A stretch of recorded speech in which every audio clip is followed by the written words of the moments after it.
Primera intención, epitelización, reparación de tejido conjuntivo.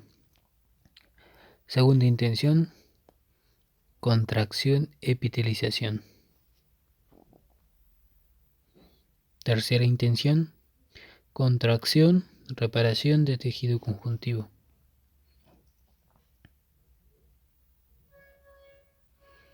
Diferentes métodos clínicos para el cierre y cicatrización de heridas agudas.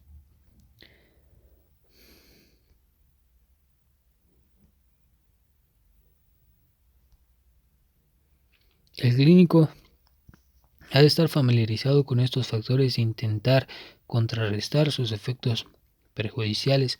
Las complicaciones que ocurren en heridas con un riesgo más alto pueden originar el fracaso de la cicatrización o heridas crónicas que no cicatrizan. Factores que afectan la cicatrización de heridas, edad avanzada. Casi todos los cirujanos piensan que el envejecimiento produce cambios fisiológicos intrínsecos cuyo resultado es retraso o deterioro de la cicatrización de heridas. La experiencia clínica con pacientes de edad avanzada tienden a apoyar este concepto. Estudios de pacientes quirúrgicos hospitalizados muestran una correlación directa entre edad avanzada y deficientes resultados finales de la cicatrización de heridas como dehiscencia y hernia incisional. Sin embargo, tales estadísticas no toman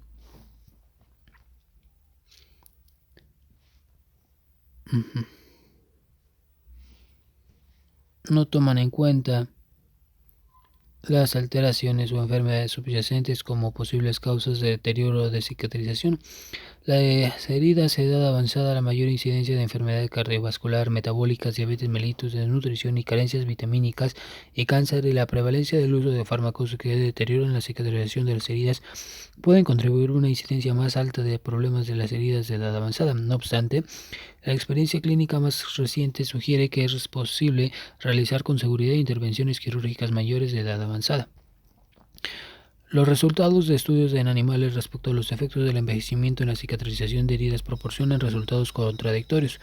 En voluntarios humanos sanos se observó un retraso importante de 1.9 días en la epitelización de efectos superficiales de la piel en pacientes mayores de 70 años de edad, cuando se compararon con voluntarios más jóvenes. En los mismos voluntarios, mediante el uso de micromodelo de fibroplastía, no fue posible demostrar diferencias en la acumulación del DNA o hidroxiprolina en la herida entre los grupos de jóvenes y la edad avanzada. Sin embargo, los voluntarios jóvenes tuvieron una cantidad mucho más alta de nitrógeno aminoalfa en las heridas, una indicación del contenido total de proteínas de la herida. En consecuencia, aunque al parecer la síntesis de colágeno en la herida no se deteriora con la edad, la acumulación de proteínas no colagenosas en el sitio lesionado disminuye con el envejecimiento, lo que puede deteriorar las propiedades mecánicas de la cicatrización en pacientes de edad avanzada. Hipoxia, anemia, hipoperfusión. La tensión baja de oxígeno tiene un efecto nocivo intenso en todos los aspectos de cicatrización de heridas. La fibroplasia, aunque al principio es estimulada por el ambiente hipóxico de la herida, se deteriora de manera significativa por hipoxia local. La síntesis óptica del colágeno requiere oxígeno como un cofactor, en particular para las etapas de hidroxilación. El incremento de los valores de tensión oxígeno subcutáneo secundario al aumento de la fracción de oxígeno del aire inspirado por periodos breves durante la intervención quirúrgica y justo después de la misma ocasiona un incremento del depósito de colágeno y una disminución de tasas de infección de heridas tras una operación electiva. Los principales factores que afectan el aporte total local de oxígeno incluyen hipoperfusión por razones sistémicas, volumen bajo, insuficiencia cardíaca, o por causas locales, insuficiencia arterial, vasoconstricción local o tensión excesiva en los tejidos. El grado de vasoconstricción del lecho capilar subcutáneo muestra una respuesta exquisita al estado líquido de los líquidos, la temperatura y el tono simpático hiperactivo como el que a menudo induce el dolor posoperatorio. La corrección de estos factores puede tener una influencia notable en el resultado final de la herida, sobre todo en la disminución de las tasas de infección de heridas. Al parecer, la anemia normovolémica leve a moderada no afecta de forma adversa la tensión de oxígeno y la síntesis de colágeno en la herida, a menos que el hematocrito sea menor de 15%. Esteroides y quimioterapéuticos. Las dosis altas del uso prolongado de corticosteroides produce la síntesis de colágeno y la fuerza de heridas. El principal efecto de los esteroides consiste en inhibir la fase de inflamación de la cicatrización de heridas, angiogénesis, migración de neutrófilos y macrófagos, y proliferación de fibroblastos y la liberación de enzimas lisosomales. Cuando más potente es el efecto antiinflamatorio del compuesto esteroideo utilizado, mayor es el efecto inhibidor de la cicatrización de heridas. Los esteroides que se emplean después de los primeros 3 a 4 días de la lesión no afectan la cicatrización de heridas de modo tan grave como los que se administran en el posoperatorio inmediato. Por lo tanto, si es posible, debe posponerse su uso o emplearse de formas con menos efectos antiinflamatorios. Además de su efecto en la síntesis de colágeno, los esteroides también inhiben la epitelización y la contracción, contribuyen a incrementar las tasas de infección de la herida sin considerar el tiempo en el que se administren. La epitelización de la herida cutánea con retraso en la cicatrización por esteroides puede estimularse mediante la aplicación tópica de vitamina A. También la síntesis de colágeno en heridas tratadas con esteroides puede estimularlo con vitamina A. Todos los quimioterapéuticos antimetabólicos afectan de manera adversa la cicatrización de las heridas, inhibir la proliferación celular inicial y la síntesis de DNA y proteínas de la herida, que son fundamentales para el éxito de la reparación. El retraso del uso de estos medicamentos durante cerca de 2 semanas después de la lesión parece disminuir el deterioro de la cicatrización. La extravasación de casi todos los fármacos quimioterapéuticos se acompaña de necrosis de tejido, ulceración notable y prolongación de la cicatrización el sitio afectado. Trastornos metabólicos. La diabetes mellitus es uno de los trastornos metabólicos mejor conocidos y que contribuye a incrementar la tasa de infección y fracaso de las heridas. La diabetes no controlada causa disminución de la inflamación, la angiogénesis y la síntesis de colágeno, además de enfermedades de vasos grandes y pequeños locales. Pequeños que se caracterizan de la diabetes avanzada distribuye la hipoxemia local.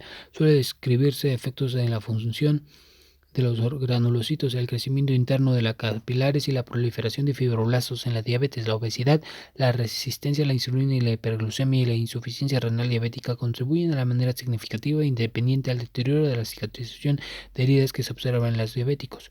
Según estudios de heridas en animales diabéticos experimentales, la insulina restablece la síntesis de colágeno y la formación de tejido de granulación a los valores normales si se administra durante fases iniciales de la cicatrización. En heridas experimentales limpias, no infectadas y con buena perfusión en voluntarios diabéticos, se observó que la diabetes mellitus tipo 1 disminuye la acumulación de colágeno en la herida independientemente del grado de control de la glucemia. Los pacientes con diabetes tipo 2 no mostraron algún efecto en la acreción de colágeno cuando se reportaron con testigos sanos de edad similar. Más aún, al parecer, la herida diabética aparece de concentraciones suficientes del factor de crecimiento que indica una cicatrización normal. Aún no se aclara si ello depende de una disminución de la síntesis de colágeno o de un incremento de catabolismo secundario o un ambiente proteolítico normalmente alto de la herida.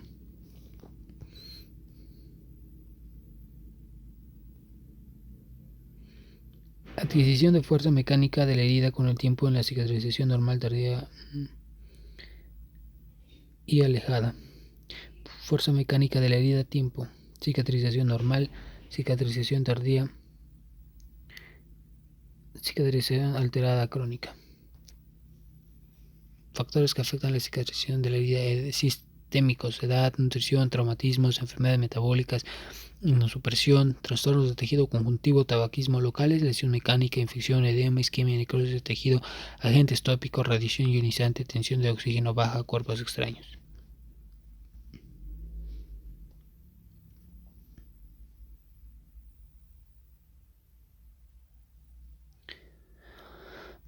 La corrección postoperatoria cuidadosa de las concentraciones de la glucemia mejora el resultado final de la herida en pacientes diabéticos.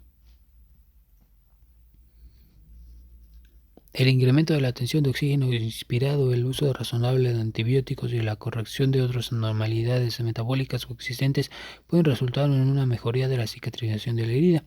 La uremia también se relaciona con alteraciones en la cicatrización de heridas. De manera experimental, los animales urémicos muestran una disminución de la síntesis de colágeno en la herida y la fuerza de rotura. La contribución de la uremia aislada a este deterioro en lugar de la distribución relacionada es difícil de determinar. El uso clínico de diálisis para corregir las anormalidades metabólicas y el restablecimiento de nutrición debe influir en forma considerable en el resultado final de la herida en estos pacientes. La obesidad es mayor problema de salud pública cuya frecuencia es cada vez mayor en Estados Unidos y el resto del mundo. Más del 60% de los estadounidenses tienen sobrepeso u obesidad por sí misma. La obesidad no complicada, es decir, sin otros cuadros coexistentes como enfermedades cardiovasculares, diabetes o insuficiencia respiratoria, conlleva efectos nocivos de la cicatrización de las heridas. La adiposidad visceral es un fenómeno activo desde la perspectiva metabólica inmunológica y culmina en el síndrome metabólico por la generación de citocinas y adipocinas proinflamatorias. Muchas de esas moléculas influyen en células que participan en la respuesta cicatrizal. En roedores obesos no diabéticos, las heridas son mecánicamente más débiles y hay una cantidad menor de colágeno cicatrizal de reparación de la dermis. Las células preadipocíticas se infiltran en la dermis y a pesar de que evolucionan y llegan a ser fibroblastos, sus mecanismos reguladores al parecer son diferentes de los fibroblastos de dermis o heridas. Muchos estudios indican que las personas obesas muestran un número mayor de complicaciones perioperatorias y las estimulaciones señalan incluso 30% de licencia de incisiones, 17% de infecciones en el sitio operado, 30% de hernias incisionales, 19% de seroma, 13% de hematoma y 10% de necrosis grasas. El aumento de la cantidad de grasa subcutánea se acompañó de un riesgo de 10 veces mayor en sus complicaciones propias de la cirugía, como fugas por anastomosis, acumulación de material en abdomen e infecciones de incisiones. En muchos estudios, la obesidad es un factor constante y grave de riesgo que se formen hernias haya recidiva de ellas después de la reparación. El mecanismo por el cual la obesidad entorpece la cicatrización incisional todavía se ha definido del todo. Nutrición. Desde la época de Hipócrates, todos los clínicos reconocen la importante función de la nutrición en la recuperación de la lesión traumática y quirúrgica. El consumo nutricional deficiente o la falta de nutrimentos individuales alteran en modo notable muchos aspectos de cicatrización de heridas. El clínico debe vigilar muy cerca del estado nutricional de los pacientes con heridas porque el fracaso de la infección de las mismas tal vez solo indique nutrición deficiente. Aunque las interacciones completas de la nutrición y la cicatrización de las heridas aún no se comprenden en la plenitud, se realizan esfuerzos para desarrollar intervenciones nutricionales específicas para las heridas.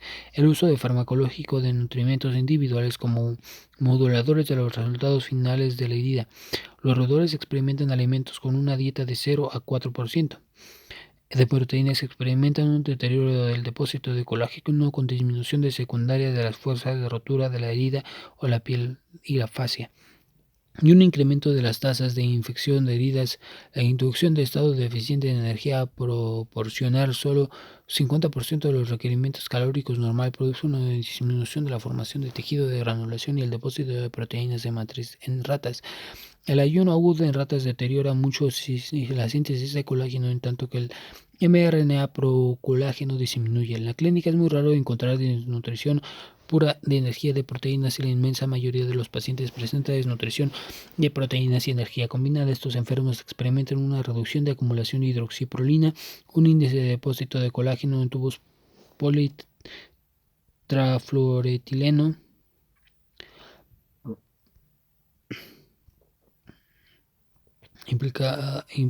implantados subcutáneamente cuando se comparan con pacientes cuya nutrición es normal. Bien nutrido, mal nutrido. Consumo de alimentos adecuado, consumo de alimentos inadecuado. Efecto de la nutrición sobre el depósito de colágeno en las heridas experimentales en seres humanos. Hidroxiprolina. Okay. Más aún, la desnutrición mantiene una correlación clínica con incrementos de las tasas de complicaciones de las heridas y mayor fracaso de las mismas después de diversos procedimientos quirúrgicos. Esto refleja tanto deterioro de la respuesta de la cicatrización como disminución de la inmunidad mediada por células, fagocitos y desnutrición, destrucción intracelular de bacterias por macrófagos y neutrófilos durante la desnutrición de proteínas y calorías. Dos factores adicionales relacionados con la nutrición merecen comentarse. Primero, el grado de deterioro nutricional necesita ser de larga duración en seres humanos. en oposición a la situación experimental. Por lo tanto, los pacientes con enfermedades preoperatorias breves o consumo de nutrientes reducidos en el periodo justo anterior a la lesión o la intervención quirúrgica tendrán un deterioro de la fibroplasia. Segundo, la intervención nutricional breve y no siempre intensiva por vía parenteral o entérica puede revertir o evitar la disminución del depósito de colágeno que se observa con la desnutrición o la iniciación posoperatoria. La posible función de los aminoácidos en la mejoría de la cicatrización de las heridas se estudió durante los últimos decenios. Al parecer, la arginina es más activa en términos de mejoría de la fibroplasia de las heridas. La carencia de arginina ocasiona disminución de la fuerza de rotura de la herida y acumulación de colágeno en la herida en ratas alimentadas con comida corriente. Las ratas que reciben 1% de complemento de clorhidrato de arginina y por consiguiente no presentan deficiencia de esta última muestran un incremento en la fuerza de rotura de la herida. En la síntesis de colágeno, cuando se comparan con testigos alimentados con comida corriente, se realizaron estudios con voluntarios humanos sanos para examinar el efecto del complemento de arginina en la acumulación de colágeno. Se encontró que los voluntarios humanos sanos, 25-35 años de edad, tienen un depósito de colágeno en la herida mucho mayor después de recibir complementos orales de 30 grados de aspartato de arginina, 17 gramos de arginina libre y 30 gramos de clorhidrato de arginina. 28.8 gramos de arginina libre al día durante 14 días. Un estudio en seres humanos mayores sanos de 67 a 82 años de edad reveló que los complementos diarios de 30 gramos de aspartato de arginina durante 14 días produjeron un incremento significativo del depósito de colágeno y proteínas totales en el sitio de la herida en comparación con testigos que recibieron placebos. No observó una mejoría en la síntesis del DNA en las heridas de sujetos a los que administraron complementos de arginina, lo que sugiere que el efecto de arginina no está mediado por una modalidad de acción inflamatoria. En este y otros estudios posteriores, los complementos de arginina no tuvieron efecto en la tasa de epitelización de un defecto superficial de la piel, ya sea por vía oral o parenteral. Ello sugiere además que el principal efecto de la arginina en la cicatrización de heridas consiste en mejorar el depósito de colágeno. En fechas recientes se encontró que un régimen de complementos dietéticos de arginina, beta-hidroxibeta, metilbutirato y glutamina mejoró de manera significativa y específica el depósito de colágeno en voluntarios humanos sanos de edad avanzada en comparación con un complemento nitrogenado isocalórico. Como un incremento de la fuerza de rotura durante las primeras semanas de cicatrización se relacionan directamente con la síntesis de nuevo colágeno. Los complementos de arginina pueden mejorar las fuerzas de herida como consecuencia de un aumento de depósito de colágeno. Las vitaminas que se vinculan más de cerca con cicatrización de las heridas son la C y la A. El escorbuto y la carencia de vitamina C producen un defecto en la cicatrización de las heridas, en particular por la falla de la síntesis y el enlace cruzado de colágeno. Desde el punto de vista bioquímico, la vitamina C requiere para la conversión de prolina y lisina en la hidroxiprolina e hidroxilisina respectivamente. Asimismo, la deficiencia de vitamina C se acompaña de mayor incidencia de infección de la herida.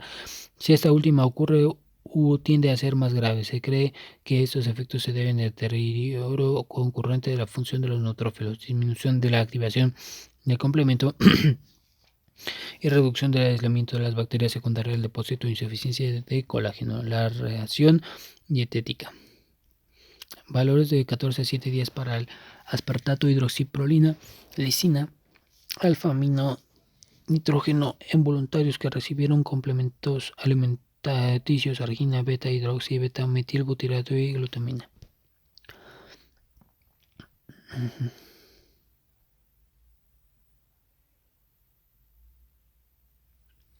La ración dietética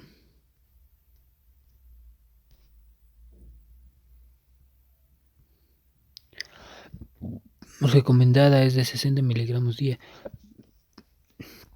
que proporciona un margen de seguridad considerable para la mayoría de los fundadores sanos.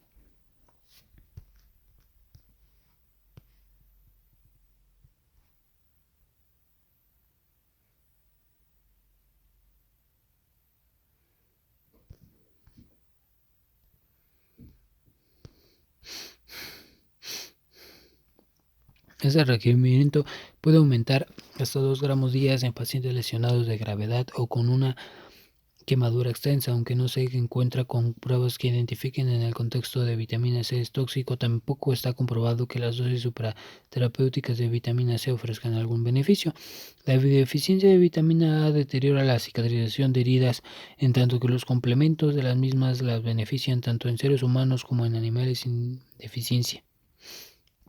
La vitamina A aumenta la respuesta inflamatoria en la cicatrización de las heridas, tal vez al incrementar la habilidad de las membranas lisosomales. Se observa una mayor ingreso de macrófagos con aumento de su activación y síntesis de colágeno. La vitamina A eleva de forma directa la producción de colágeno y receptores de factor de crecimiento epidérmico cuando se añade in vitro a fibroblastos cultivados. Como se mencionó con anterioridad, los complementos de vitamina A pueden revertir los efectos inhibidores de los corticosteroides en la cicatrización de las heridas. La vitamina A también puede restablecer la cicatrización de heridas deteriorada por diabetes, formación de un tumor, ciclofosfamida y radiación. Los requerimientos de vitamina A se incrementan a causa de una lesión o estrés importantes. Suelen recomendarse dosis complementarias de vitamina A en pacientes lesionados graves. Las dosis varían de 25.000 a 100.000 unidades internacionales diarias. La relación entre minerales y oligoelementos específicos y déficit de cicatrización de heridas son complejas. A menudo las carencias son múltiples, incluyen deficiencia de macronutrientes como algunas de las vitaminas descritas con anterioridad. Los oligoelementos específicos pueden funcionar como un cofactor o parte de una enzima en especial para la homeostasia y la cicatrización de la herida. En clínica suele ser más fácil prevenir deficiencias que diagnosticarlas. El zinc es el elemento mejor estudiado en la cicatrización de las heridas y desde hace siglos se utilizó de modo empírico en padecimientos dermatológicos. Es esencial en la cicatrización de las heridas en animales y seres humanos. Se conocen más de 150 enzimas de las que el zinc es parte integral de un cofactor esencial y muchas de ellas son fundamental para la cicatrización de las heridas. La deficiencia de zinc origina disminución de la proliferación de fibroblastos y de la síntesis de colágeno, deterioro de la fuerza total de la herida y retraso de la epitelización. Estos defectos se revierten con complementos de zinc. A la fecha, ningún estudio demostró alguna mejoría de la cicatrización de las heridas con complementos de zinc en pacientes sin deficiencia de este elemento. Infecciones. Las infecciones de heridas aún representan un problema médico mayor, tanto en términos de la forma en que afectan el resultado final de procedimientos quirúrgicos como por su impacto en el tiempo de hospitalización de costos médicos. Muchas intervenciones quirúrgicas, por otra parte, exitosas, fracasan a causa del desarrollo de las infecciones de las heridas. La ocurrencia de infecciones es una preocupación mayor cuando se usan implantes y puede dar lugar a la extracción del material de prótesis y por lo tanto a someterse al paciente a intervenciones quirúrgicas adicionales y al riesgo grave de morbilidad y mortalidad. Las infecciones pueden debilitar un cierre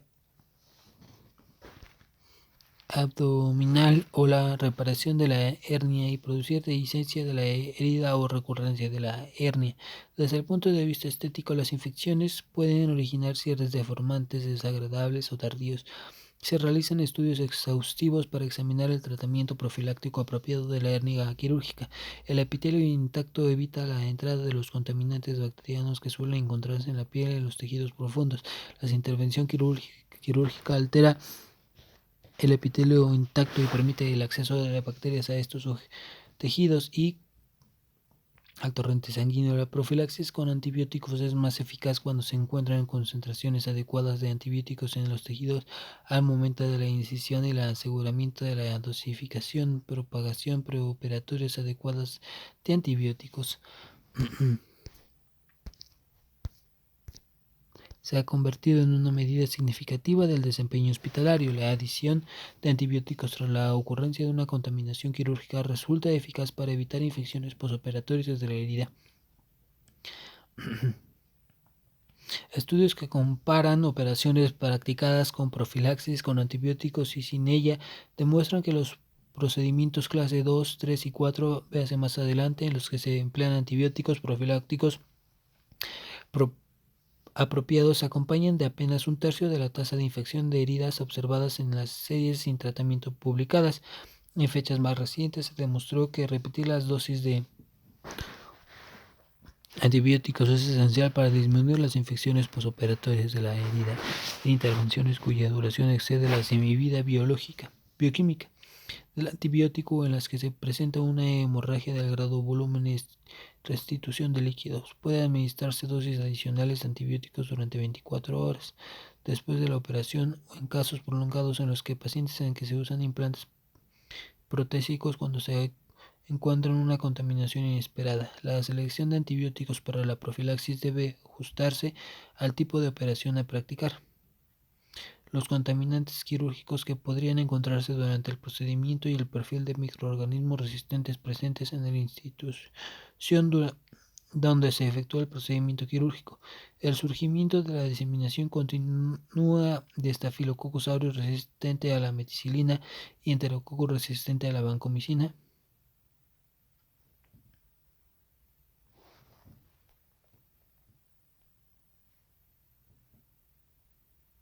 Restringió mucho la selección de estos fármacos para uso habitual.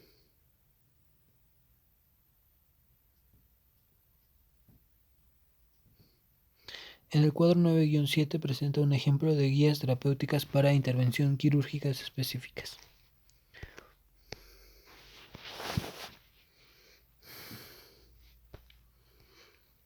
Antibiótico-terapia profiláctica para intervención quirúrgica. Naturaleza del procedimiento: cardíaca. Patógenos frecuentes: Staphylococcus aureus y S. epidermidis. Antibióticos recomendados: cefazolina o cefuroxima o vancomicina. Dosis para adultos antes de la operación: 1 a 2 gramos intravenoso, 1.5 gramos intravenoso y 1 gramo intravenoso. Tubo digestivo: esófago gastroduodenal, bacilos entéricos gram negativos, cocos gram positivos. Solo alto riesgo: cefazolina, 1 a 2 gramos intravenosos. Vía biliar: bacilos entéricos gram negativos, enterococos y clostridios. Solo alto riesgo: cefazolina, 1 a 2 gramos intravenoso. Colorectal: bacilos entéricos gram negativos, anaerobios, enterococos. Oral: neomicina más eritromicina base o metronidazol.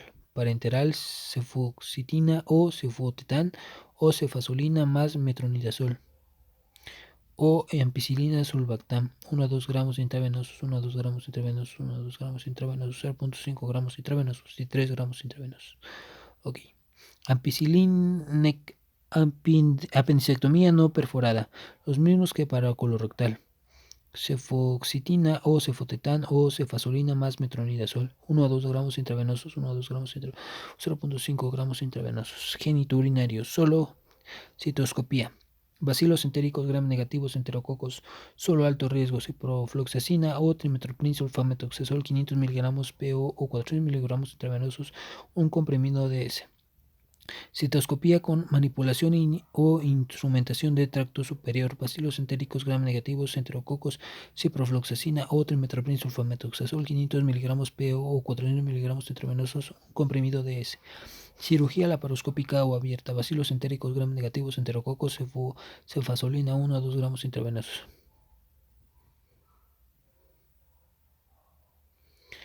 Ginecológica y obstétrica. Histerectomía vaginal, abdominal o laparoscópica. Bacilos entéricos gram negativos, enterobios, streptococos del grupo B, enterococos, cefoxitina o cefazolina o cefotetán o ampicilina sulbactam 1 a 2 gramos intravenosos, 3 gramos intravenosos. Cesárea igual que para histerectomía, cefazolina 1 a 2 gramos intravenosos. Aborto igual que para histerectomía, doxiciclina 300 mg PO. Cirugía de cabeza y cuello. Incisiones en la mucosa bucal o faringea. Anaerobios, bacilos entéricos gram negativos, S. aureus. Clindamicina o cefazolina más metronidazol o ampicilina sulbactam 600 a 900 mg intravenosos, 1 a 2 gramos intravenosos, 0.5 gramos intravenosos, 3 gramos intravenosos. Neurocirugía: S. aureus o S. epidermidis, cefazolina 1 a 2 gramos intravenosos. Oftalmológica: S. epidermidis, S. aureus, streptococos, bacilos entéricos gram negativos, pseudomonas sp, gentamicina o tropamicina, ciprofloxacina, gentifloxacina, levofloxacina, mucifloxacina, ofloxacina o neomicina, gramicidina, polimicina B o bien cefazolina. Múltiples gotas tópicas durante 2 a 24 horas, 100 mg conjuntival. ortopédica, S. aureus, S. epidermidis, cefazolina o vancomicina 1 a 2 gramos intravenosos, 1 gramo intravenosos. Torácica no cardíaca, S. aureus, epidermidis, streptococcus, bacilos entéricos negativos, cefazolina, ampicilina, sulbactam o vancomicina 1 a 2 gramos intravenosos, 3 gramos intravenosos y 1 a 4 gramos intravenosos. Vascular, cirugía arterial que incluye prótesis aortoabdominal o incisión vaginal, S. aureus, epidermidis, bacilos entéricos gram negativos, cefazolina o vancomicina 1 a 2 gramos intravenosos, 1 gramo intravenoso. Amputación extremidad inferior o isquemia, S. aureus, epidermidis, bacilos entéricos gram negativos y clostridios, cefazolina o vancomicina 1 a 2 gramos intravenosos, 1 gramo intravenoso. Los antibióticos profilácticos para enterales pueden administrarse como dosis única intravenosa iniciada 60 minutos o menor antes del procedimiento. Para intervenciones quirúrgicas prolongadas, más de 3 horas, o con pérdida sanguínea importante, deben administrarse dosis transoperatorias adicionales a intervalos de 1 a 2 veces la semivida del fármaco por el tiempo que dure el procedimiento en un paciente con función renal normal.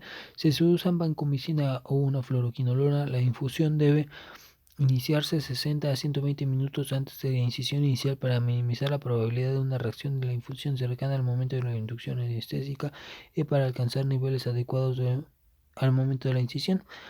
Las dosis recomendadas de cefazolina es de 1 gramo para las pacientes que pesan 80 kilogramos y 2 gramos para aquellas que pesan mayor a 80 kilogramos.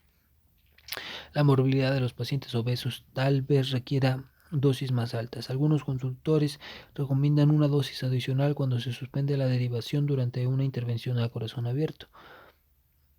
La vancomicina se usa en hospitales en los que Staphylococcus aureus resistente a la meticilina y S. epidermidis son causas frecuentes de infección, y heridas quirúrgicas para pacientes colonizados antes con MRSA o para los que son alérgicos a la penicilina o cefalosporina.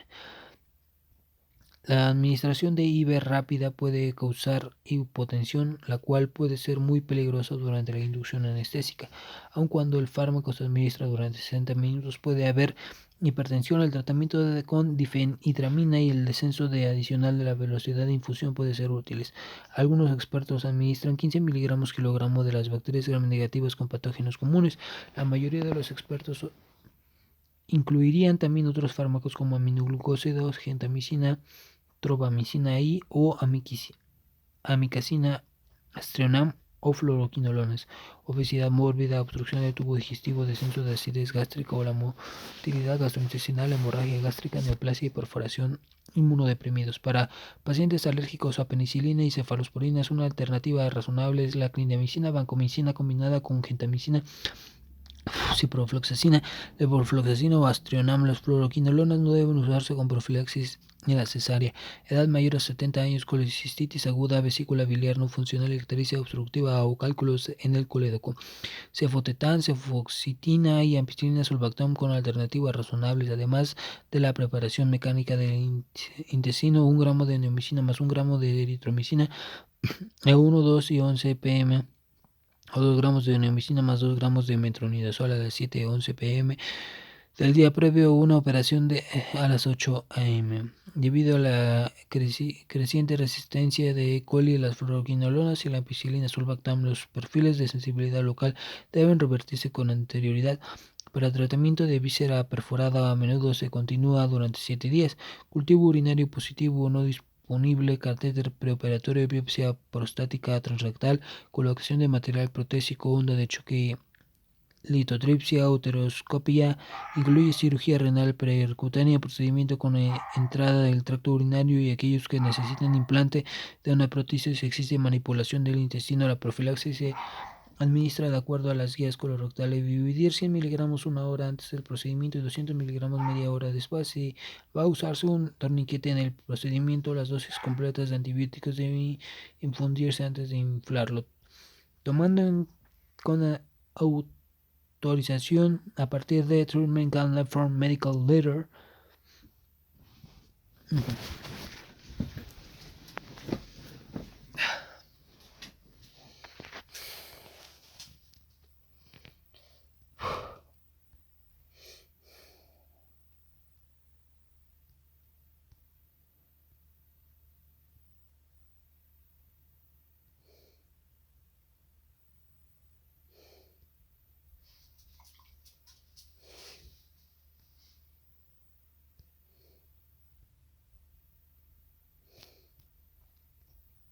Los pacientes con válvulas cardíacas protésicas o cualquier prótesis vascular o ortésica implantada deben recibir profilaxis con antibióticos antes de cualquier procedimiento en el que anticipa bacteria importante. Los procedimientos dentales requieren profilaxis con penicilina o amoxicilina de amplio espectro, en tanto que antes de instrumentación urológica del paciente debe tratarse con una cefalosporina de segunda generación. Los individuos con prótesis que se someten a una intervención quirúrgica gastrointestinal deben recibir protección contra anaerobios combinada con una cefalosporina. Se recomienda el cribado nasal y la descolonización de portadores de Staphylococcus aureus para técnicas quirúrgicas específicas, por ejemplo, procedimientos con implantes de tipo cardíaco, ortopédico o para neurocirugía. La incidencia de infección de heridas se aproxima a 5 a 10% en Estados Unidos y no cambió durante los últimos decenios. Se demostró en términos cuantitativos que si la herida está contaminada con más de 10 a las 5 microorganismos, el riesgo de infección de la misma se incrementa de manera notable, pero esta umbral puede ser mucho más bajo en presencia de materiales extraños. La fuente de patógenos para la infección suele ser la flora endógena de la piel, las mucosas o las vísceras del paciente. Los microorganismos que más a menudo causan infección de las heridas en orden de frecuencia son especies de Staphylococcus, Streptococcus, Coagulasa negativos, Enterococcus y Escherichia coli. La incidencia de infección de la herida guarda una relación directa con el grado de contaminación durante la operación por el proceso patológico en sí mismo. Limpia clase 1, limpia contaminada clase 2, contaminada clase 3 y sucia clase 4. Muchos factores contribuyen al desarrollo de infecciones posoperatorias de la herida.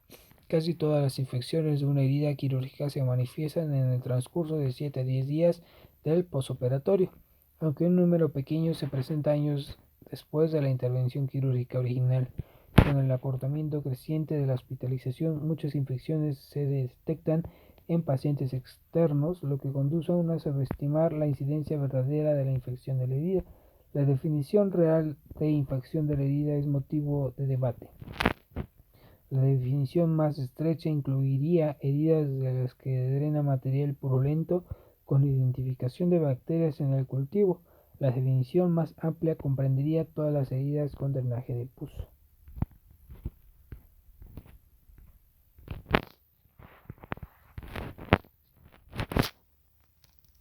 Con estudios bacteriológicos positivos o no, heridas de cirugía que el cirujano abre y considera infectadas. Las infecciones de las heridas pueden clasificarse anatómicamente como superficiales, profundas o infecciones de órganos o de espacios anatómicos. Todas ellas incluyen aponeurosis, músculo o cavidad abdominal. Casi 3/4 partes de todas las infecciones de heridas son superficiales y solo abarcan la piel y tejido subcutáneo. El diagnóstico clínico es fácil cuando una herida posoperatoria se observa edematosa, eritematosa y dolorosa. La palpación, con frecuencia la presentación es más sutil y la ocurrencia de fiebre posoperatoria, por lo general de grado bajo, la presencia de leucocitosis leve e inexplicable o la existencia de dolor a causa de la incisión deben dirigir la atención a la herida.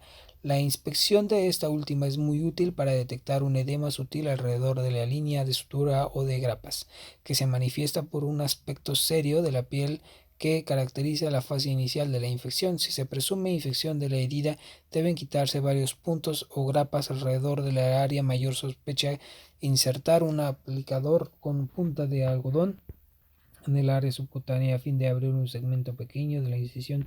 Esto causa una molestia mínima si acaso el paciente.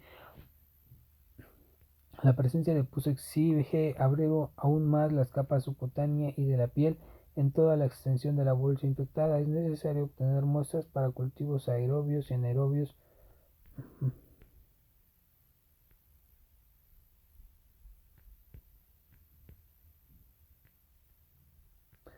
y muy pocos pacientes requieren antibiótica terapia. Los individuos con inmunodepresión, diabéticos o quienes reciben esteroides o quimioterapéuticos que muestran indicios de penetración de tejidos o toxicidad sistémica, o en los que se insertan dispositivos protésicos, injertos vasculares, valvulares, cardíacas, articulaciones artificiales o ampollas, o mallas deben tratarse con antibióticos sistémicos.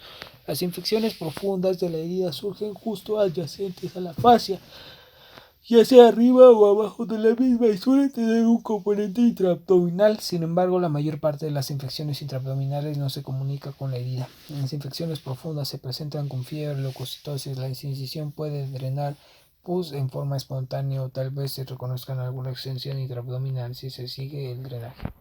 Casi se consideró una infección superficial de la herida, pero se observa drenaje de pus entre las suturas faciales. En ocasiones ocurrirá dehiscencia de la herida. La más peligrosa de las infecciones profundas es la fascitis necrosante. Se acompaña de una mortalidad alta, sobre todo en pacientes de edad avanzada. Es un proceso invasivo que afecta a la fascia y conduce a la necrosis secundaria de la piel. En términos fisiopatológicos, es una trombosis séptica de los vasos entre la piel y las capas profundas. La piel muestra ampollas hemorrágicas y necrosis franca subsecuente, con áreas circundantes de inflamación y edema. La necrosis facial suele ser más amplia que la alteración en la piel o que la cirugía estima por los datos clínicos. El paciente está tóxico, tiene fiebre alta, taquicardia y hipovolemia. Notable que si no corrige progresa hasta colapso cardiovascular. Desde el punto de vista bacteriológico es una infección mixta y debe obtenerse en muestras de tinción de Gram, de frotis y cultivos a fin de ayudar al diagnóstico y el tratamiento.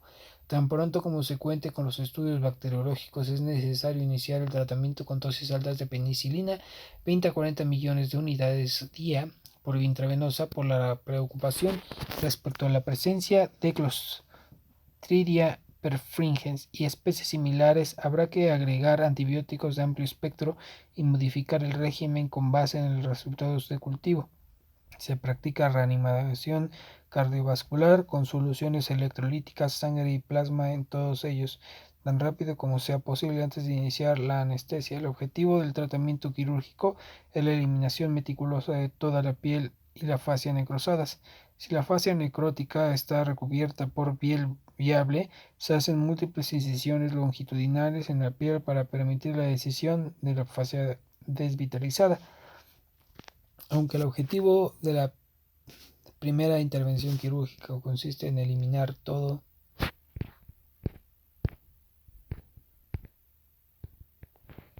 el tejido necrótico, a menudo la distinción entre tejido necrótico y solo edematoso es difícil.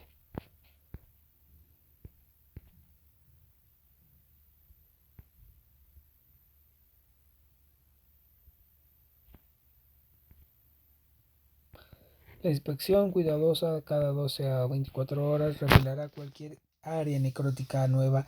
Esta requerirá desbridamiento y excisión más amplios. Una vez que todo tejido necrótico se eliminó y la infección se controló, las heridas pueden cubrirse con homoinjertos o xenoinjertos hasta que la reconstrucción y los autoinjertos definitivos puedan llevarse a cabo. De manera presencia de bacterias en una herida abierta, aguda o crónica no constituye una infección, porque en situaciones normales puede haber un gran número de bacterias. Además, es factible que la bacteria que crece no represente las bacterias que causan la infección real de la herida. Al parecer existe cierta confusión en cuanto a lo que en realidad constituye la infección de la herida. Para mayor claridad, los autores diferencian entre contaminación, colonización e infección. Contaminación es la presencia de bacterias sin multiplicación. Colonización se refiere a la multiplicación sin respuesta del hospedador, e infección es la ocurrencia de una respuesta del hospedador dado por la reacción de depósito y la multiplicación de la bacteria. La presencia de una respuesta del hospedador ayuda a diferenciar entre la infección y la colonización, que se observan en heridas crónicas. La respuesta del hospedador que contribuye al diagnóstico de una infección de la herida incluye celulitis,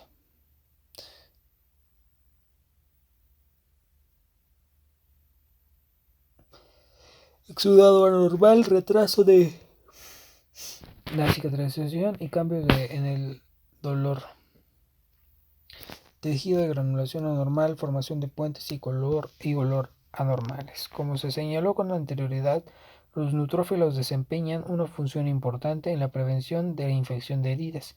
La enfermedad granulomatosa crónica comprende un grupo genéticamente heterogéneo de enfermedades en las que la enzima óxido dependiente de fosfato de dinucleótido de nicotinamida y adenina reducida es deficiente.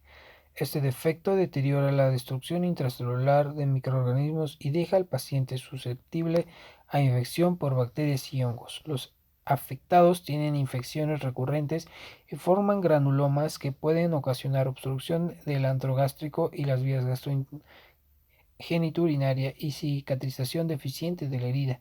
Los cirujanos participan cuando el paciente presenta complicaciones infecciosas u obstructivas. Para el diagnóstico de CGD se utilizan las pruebas de reducción azul de nitrotetrasolio. Los neutrófilos normales pueden reducir este compuesto, no así los pacientes afectados, los que facilita el diagnóstico mediante una prueba de colorimétrica.